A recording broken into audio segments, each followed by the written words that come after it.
So we're live. Let me check.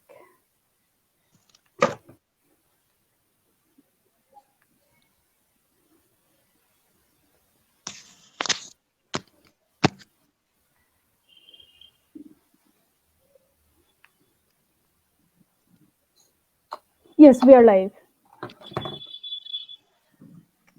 Okay. So good morning, good afternoon, good evening to everyone who's watching us once again. This is, I think, it's our fourth live session, and we're really, really glad that we're receiving so much of attention from all of you. You are sharing the video, you are watching, and I really hope that you are able to connect with our content as well. So today, again, we have come to you with another live session, and this one is pretty. I would say it's got a more sensitive content, and I guess you will be able to connect with it more because we will be sharing some live experiences out here. Today's session in our Let's Talk to Our Children series will be talking about Was I Abused? And this is going to be through a survivor's lens. Um, all three of us, we have two very good speakers. One of them you already know, who is Nabanita. Nabanita and I are from the SAFE team. You must have met us in the earlier live sessions. But we have a new speaker today. Her name is Mayuri Deka, who is an engineer by training. She has graduated from Jorhat Engineering College and did her master's from Assam Engineering College. Currently, she is doing her doctoral research at Glasgow, Caledonian University at Glasgow, Scotland. And we are very fortunate that she found some time to give to us. She is also a poet and volunteers as a queer activist. So, welcome, Mayuri. Welcome, Nabanita. And I'm so happy to welcome you back on the stage. So, Nabanita, over to you. Okay, hello everyone. আৰু সকলোকে নমস্কাৰ. আমি এই sessionটো we will do in both English and Assamese. We both are from Mayuri and I both are from Assam. And yeah, I have already done probably 2 sessions, and I guess people already had like become familiar with my face. আৰু Mayuri, তোমাৰ বিষয়ে অকমান তুমি নিজে কৈ দিবা নেকি for our audience? Hello everyone. Thank you, Safe, for inviting me for today's session. To be honest, it's not a very long time that I met the team of Safe, mostly Nabanita, and through her I have got to know about the work you are doing, and instantly we clicked and we discovered that we have a lot in common, especially what I am doing and what I want to do, and Safe is doing.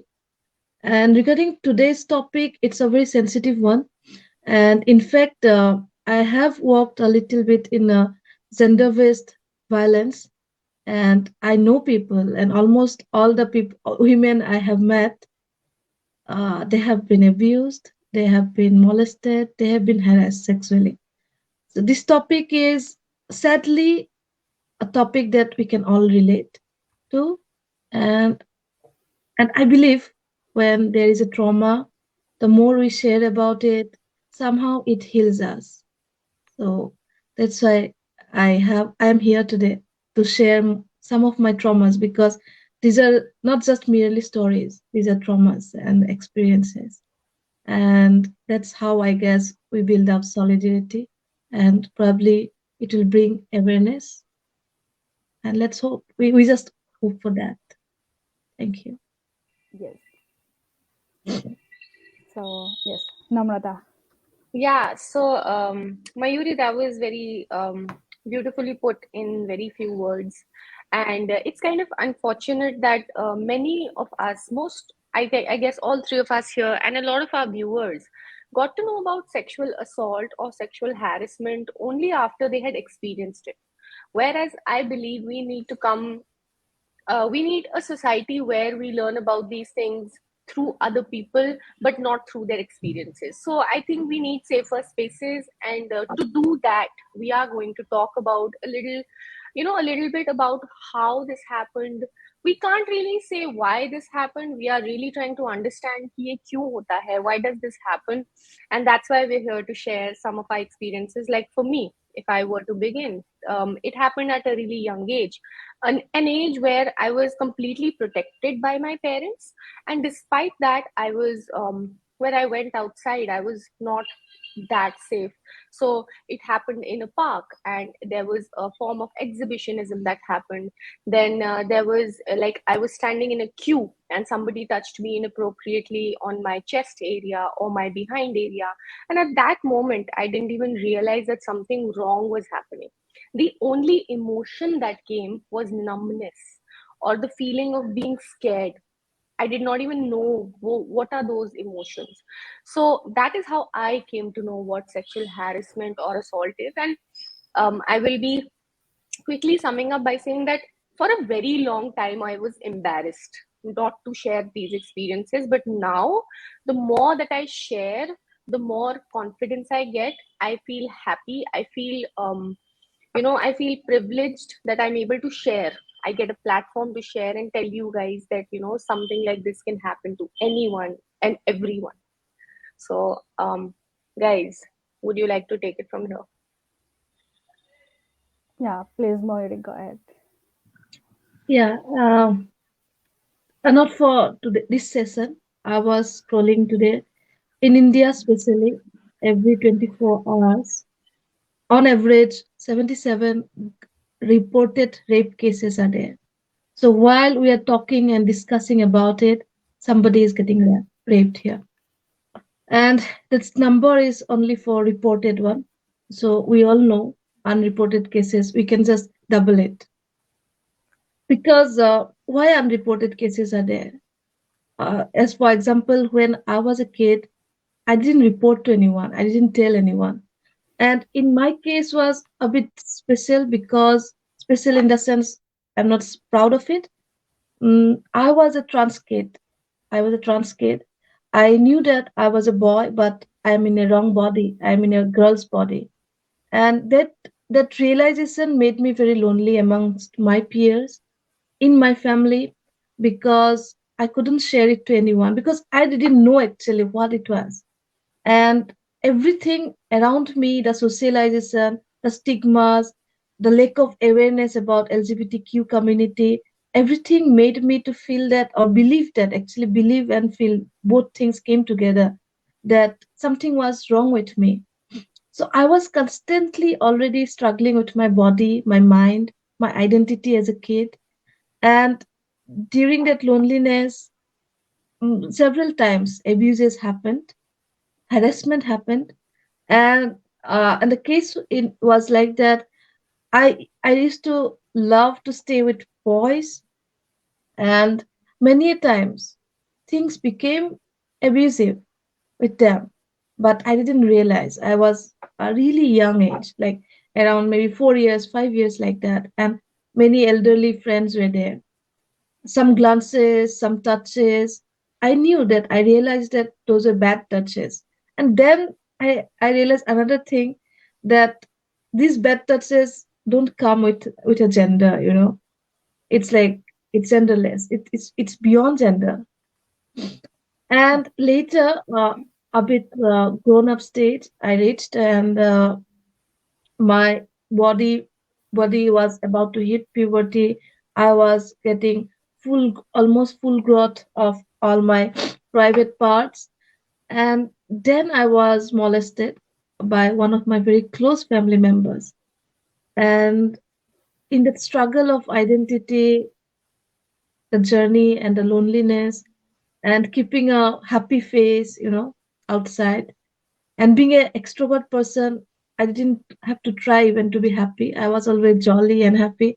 And we have some assumptions that people who are jolly, happy, like sadness is not there in them. Although psychologically, I read nowadays memes are very smart, I must say, that up behind every smile there is something, sadness is there. And in my youth, early period of youth, teenage, and childhood, my sadness was obviously the struggle with identity, and also all these abuses I had experienced. Why didn't I come out regarding my abuses? First of all, what Namrata said, that it left me with a sense of numbness. And secondly, I noticed the look and the behavior of my abusers, several abusers. And through that behavior, through their behavior, I knew that they're doing something wrong. I knew that. And third point, since I'm involved in this wrong act, will it make me a criminal too? You know, the term was there all the time in my mind, criminal. And fourthly, what if I talk about it? Already in our family, especially I belong to a village family. I was brought up in two different villages.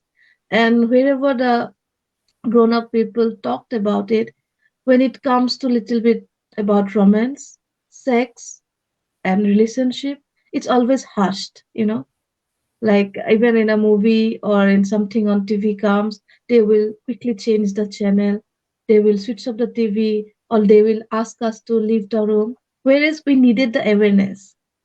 So that lack of connection, that lack of awareness in my family, in the elder generations where I belong to, and also in the surrounding, like in school also everybody will talk about it, but those are really in hushed tones, and we made to believe that talking about these things is another sin. That's why I didn't come out. What if I talk about it to my mom because I'm closer to her? What if she talks about it to my father? What if he talks about it others? And what if they get mad at my abusers and they bring them up out? And what if the things becomes very uh, chaotic? Every time they will talk about it, I was sure that my name will be involved.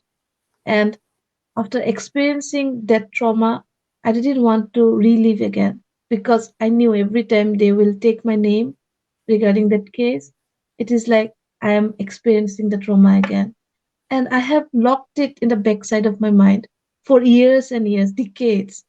In fact, last year when pandemic hit, we were all locked down. I talk about my sexual abuse, my rape, in my teenage, not teenage, I was a kid, even I was a child, yeah, to my partner. First time I came out with him, and it took several hours, several days to again come at peace. But yeah, after I came out to my partner in single person, I came out to her. I felt relieved. Like she didn't judge me. She could relate it to me because she was also abused. She's a woman, first of all, again.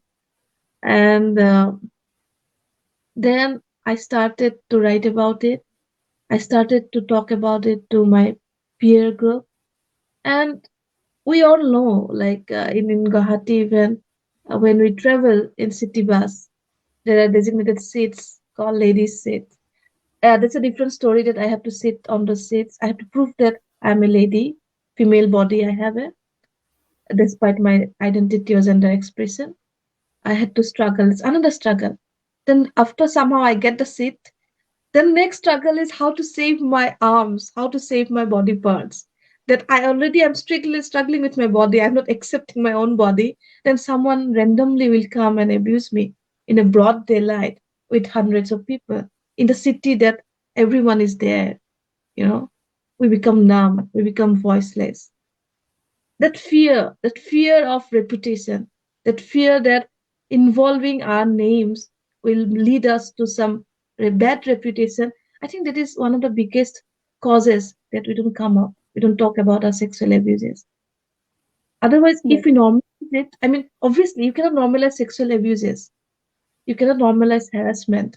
But if we normalize talking about it, if we can tell our kids that these are the bad touches, these are the good touches, and unfortunately, if we ever experience the bad touches, even we will try to protect you. But sometimes, if you even experience the bad touches, tell us that's not your fault. It is completely the other person's fault. Like that belief, I think it's high time we should focus on that, to talk about it. Yeah, I think, yeah, absolutely agree. now Yeah. that's it. Thank you. Uh, I have very few words to say because Mayuri has, I don't know, Mayuri, you have something about the way you talk and you capture your audience. And I'm sorry for whatever happened to you. And I'm really glad that you're making it your strength. I know you're still struggling, and most of us do struggle for a long period of time. And talking to others, whether it is a friend, whether it's a family member, or it's your therapist, is very, very important. Not to keep it inside, but to actually take it out.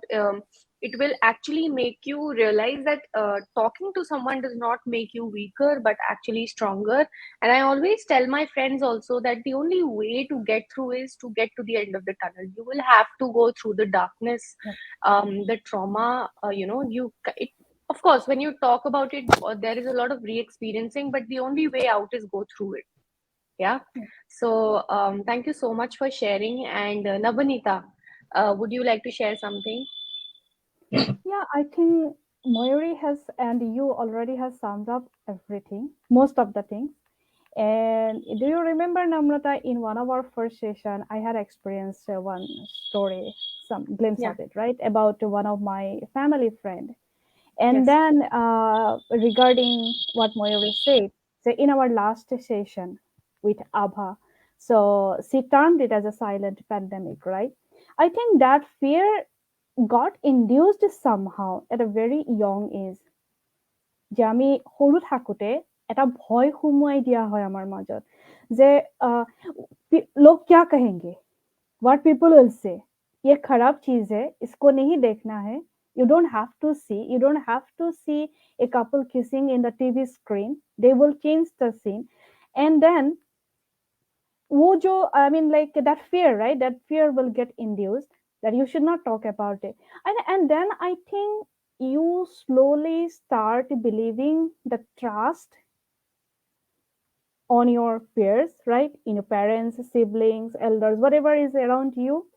Because for quite some time I was actually, this question was actually coming to my mind, that you are in your home with your parents, that's your world, and then something happened to you and you just like taking a step back, like, or thinking a lot before sharing this thing with your parents. You were thinking whether they will listen to you, whether they will believe you or not, right? I think there is some kind of problem probably in the whole system.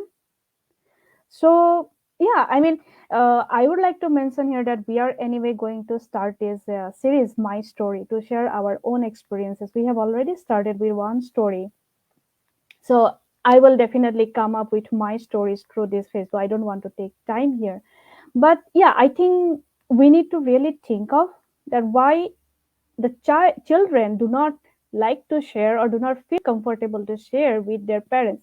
I think that's a very uh, like important question we need to ask ourselves. We need to review why did not we share.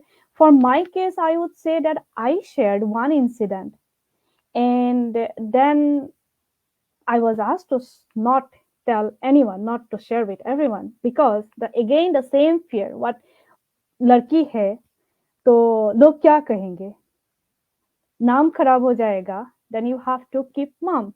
So those kind of things, so we probably really need to understand why kids do not feel safe with their own parents.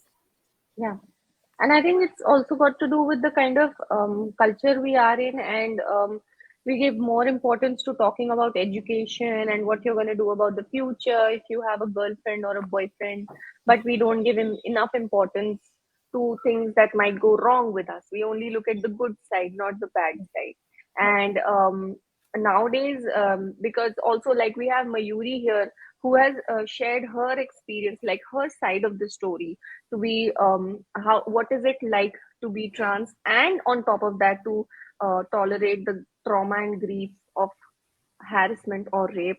um, we have the community is growing now because the awareness is growing, the LGBTQ community is also growing, and um, we are also accepting them on one hand, lekin they are suffering from double traumas. So we are here to talk about we have a dual purpose today here to introduce that this kind of concept that it also happens with males, females, it can happen to the Yeah. non-binary gender also. Now, moving on to a more I like it is kind of connected as to how it has affected your life. You know, emotions. We talked about emotions. Your personality changes. Your relationships with others change. Your relationship with your own parents. So, Mayuri, how did all this affect you since childhood? Like, how have you grown? Do you feel like you would have been a completely different person if all this hadn't happened to you? Or, and how did you deal with it? Mhm. Thank you, Namrata, for the question. প্ৰথম কথাটো হ'ল যেতিয়াৰ I পৰা মই feel that's a সৰু, tough question actually. yeah, Sorry. You can realized, just yeah, put it in very simple words as much Yeah. as you like. Don't yeah. Still, out of politeness, I said thank you, Namrata. Although it's a bit tough question. But yeah. So, যেতিয়া যেতিয়া সৰু পিছলৈ ঘূৰি চাওঁ, সৰু লৰালি কথা ভাবো, লৰালি দিনৰ কথা, এটা শব্দ খুব মোৰ মূৰত খায়, সন্মান। য'তে যাওঁ সন্মান ৰাখিব লাগে, সন্মান বচাই ৰাখিব লাগে। আৰু আৰু যিবোৰ মুভি, যিবোৰ গান চাই আমি ডাঙৰ হৈছো, এতিয়াও কাৰোবাক ৰেপ কৰাৰ পিছত সন্মান নোহোৱা হৈ যায় ছোৱালীজনী। আৰু যোনে ৰেপ কৰে সেই মানুহখিনি ধুনীয়াকৈ ঘূৰি ফুৰে। আৰু যেতিয়া ৰেপ হয়, ছোৱালীজনী কৰিবলগীয়া একো নাথাকে। ছোৱালীজনীয়ে হয়তো কান্দিব বা মহিলাগৰাকীয়ে হয়তো কান্দিব। তেওঁৰ ঘৰৰ যিখিনি মতা মানুহ আছে, তেওঁৰ ওচৰৰ পাজৰৰ যিখিনি মতা মানুহ, যদি তেওঁ বিয়া কৰাইছে, তেওঁৰ হাজবেণ্ড, আৰু যদি তেওঁ বিয়া কৰোৱা নাই, তেওঁৰ কোনোবা যদি প্ৰেমিক আছে বা ভায়েক আছে, দেউতাক আছে, তেওঁলোকে ৰিভেঞ্জ ল'ব। মানে সন্মানটো ইমান ডাঙৰ কথা। আৰু ছোৱালীজনী যে নিজে ফাইট কৰিব পাৰে, চাৰ্ভাইভাৰজনে যে নিজৰ কাৰণে ফাইট কৰিব পাৰে, সেইটো প্ৰেক্টিচ ক'তো দেখুওৱা নাযায়। চিনেমা, গান এইবোৰ আমি এণ্টাৰটেইনমেণ্টৰ মোড হিচাপে চাওঁ, নহয়। সৰুৰ পৰা যিটো চাই ডাঙৰ হয়, যি ধৰণৰ পৰিৱেশত আমি আলোচনা কৰো, যিবোৰ চিনেমা এণ্ড ফিক্স চাওঁ, সেইবোৰেও এতিয়ালৈকে আমাক প্ৰভাৱ পেলাই আছে, মোৰ ক্ষেত্ৰতো পেলাই আছে। গতিকে মই ভাবো সন্মান যিটো আমাক শিকোৱা যায়, what is respect anyway? If you are losing the respect of others in front of your eyes after going through such kind of traumas, where will you save your respect of your family, of your whole what is called khandan to ki kobo English, the whole thing, you know? Yeah. What rakhibo? So if you're losing your child, if you're losing the mental health and physical health of your child, tetia where will you keep your respect, right? So I think guardianor kane eta ডাঙৰ roll হ'ব সন্মান কথাটো অকমান তলত পেলাই মৰম আৰু বুজাবুজিটো যদি অকমান ওপৰত থয় তেতিয়া অকমান হেল্পফুল হ'ব। আৰু during this talk we have asked that why it happens, why sexual abuses happens, why harassment happens, why do they do that? Just because they can, that's why they do that. There's nothing else, you know. At that moment they saw a kid who is helpless plainly. They know child psychological, how a child thinks. They know the child must have loved you. That's why they have trusted you enough to stay with you for a longer time alone. So you know the psychology of a kid. Even in a field, how Namrata said, they know it and they could do it. They did it. It's simply like that. So anyway, coming back to Namrata's question, how it has affected me if I would have been a different person. Yeah, as I said, it's a part of my struggle, the sexual abuses. So it won't have entirely changed me, but yes, it would have made my childhood a bit less difficult. It would have made my teenage a bit easier. It would have made my youth a bit easier. As a whole, it would have made my life a bit easier. We have got only one life, right? If our problem is lesser, then merrier. But if we talk about through the lens of a trans person, see, already we have problem with her body, not with her body. It's about again the socialization and the stigmatization, you know. Because of that, we are made believe that we have a problem with our body. Now we call it gender reassurance surgery, sex reassurance surgery, because we have to tell you people that I don't have problem with my gender. I don't have issues with my orientation. You are the ones who have issues with it. But Yes. it's a bit late for me. But anyway, if I talk about trans people's point of view, already it's a huge deal to accept your identity, your sexuality, your body. And moreover, if someone abuses it, think about the trauma and the struggle. Like for me, it was the biggest problem, biggest thought.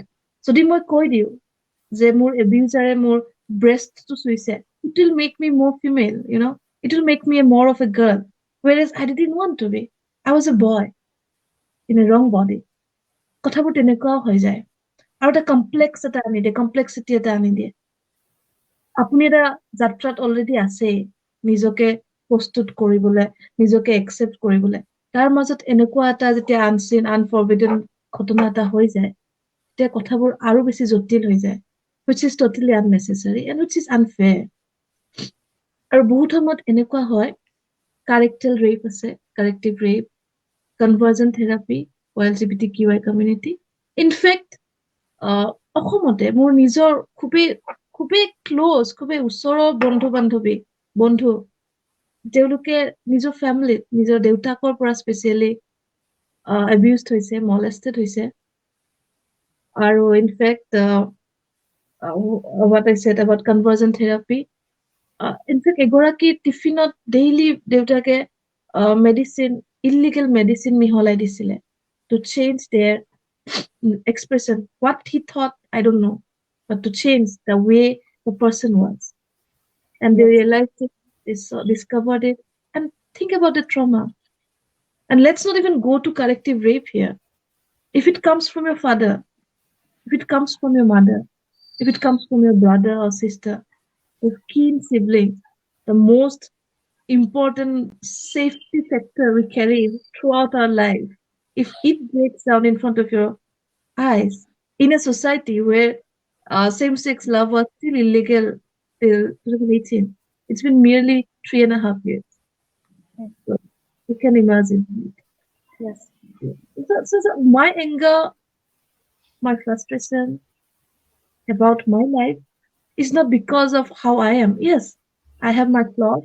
Those are in a separate ways. Maybe that hasn't impacted in a broader way. So I have not generated that much of trauma for my own fault. Yes, Mhm. obviously the near and dear ones they get it time to time, but they happen. They agreed to be my friends or whatever.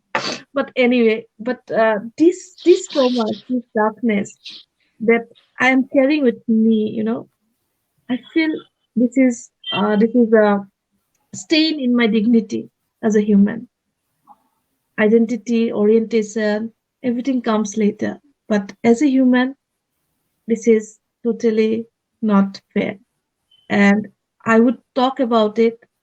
I will make people more uncomfortable about it because I couldn't do that when I was dealing with it, when I was suffering actually. What I'm sharing here right now, it's just a reminiscence of that trauma.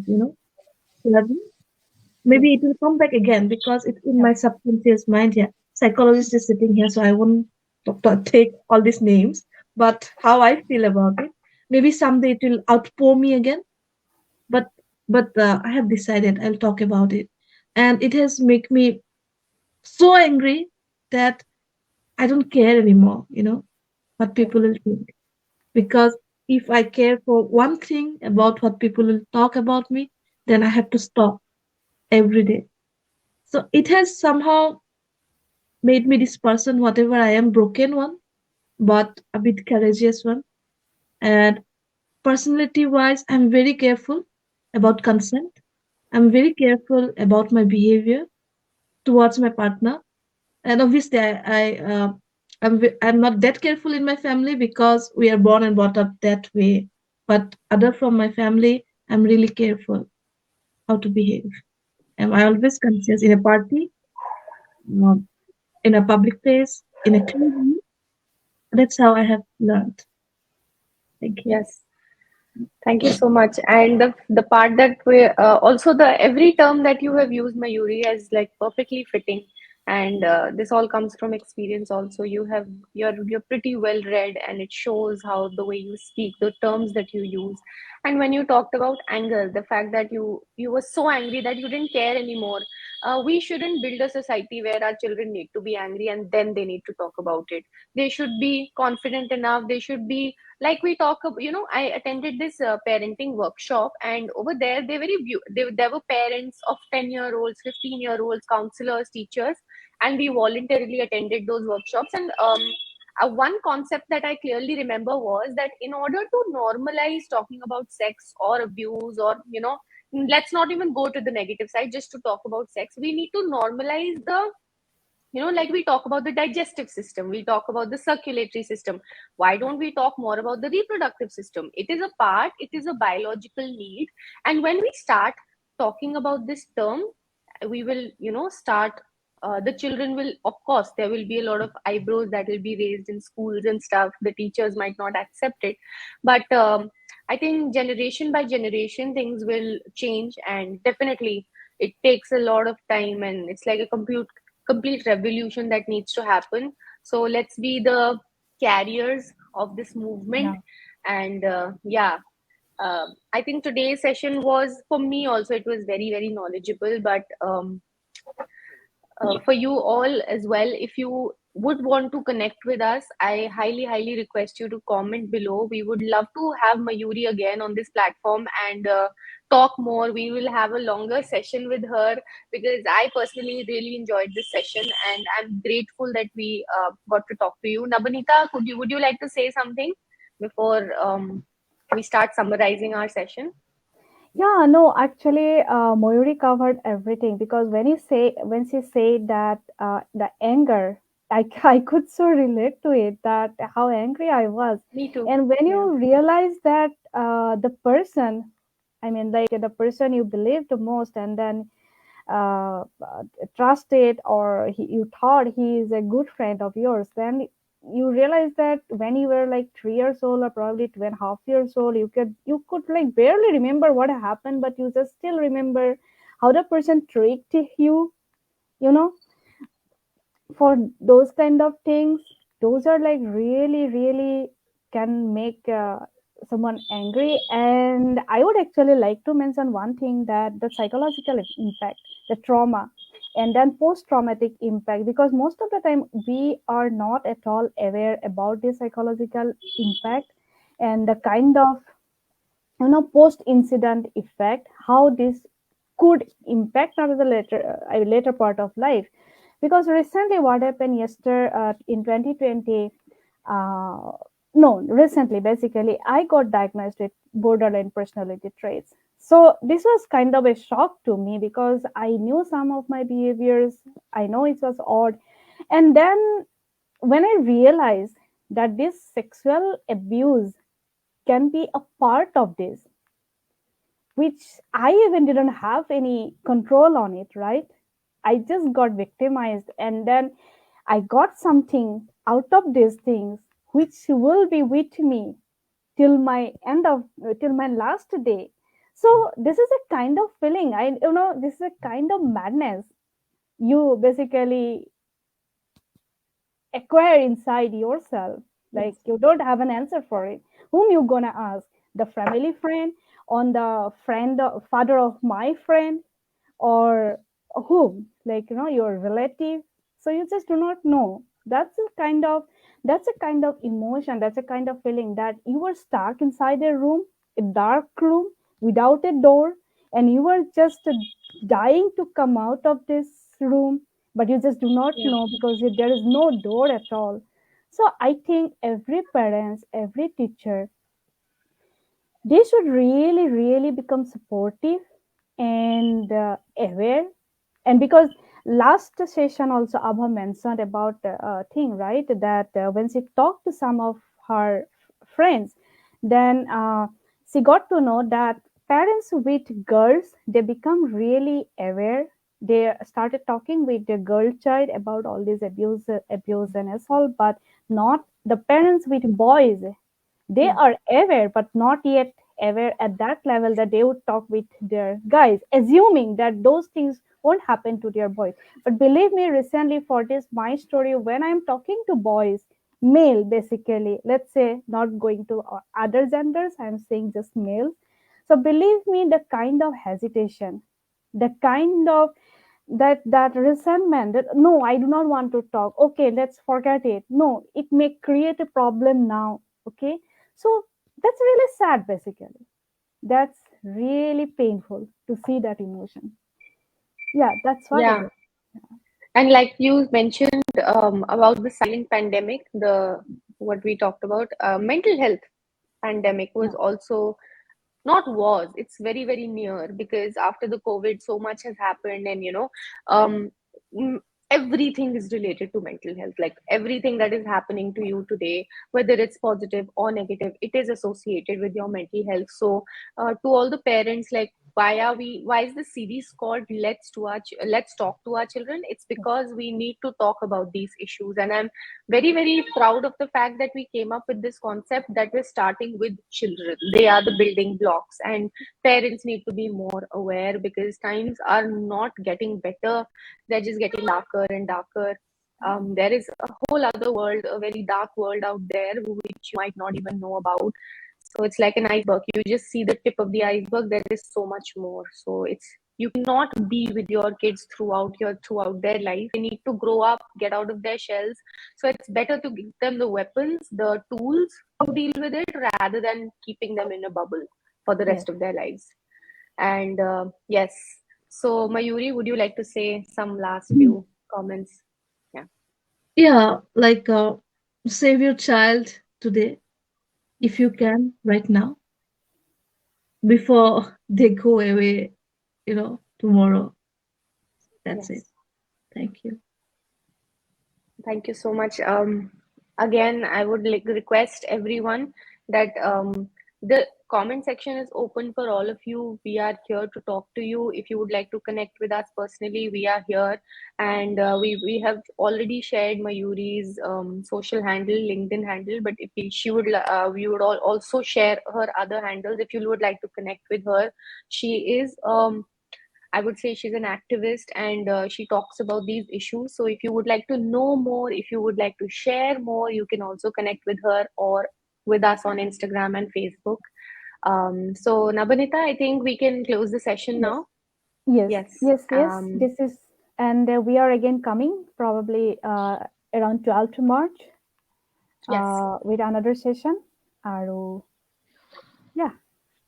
that's all for now, I guess. Yes. So thank Okay. you again, Mayuri. Thank you, Nabanita. And And it's me, Namrata. We will see you again in our next yes. session. Bye Yes. bye. Thank you. Thank Bye. you, everyone. Bye. Thank you. Bye bye.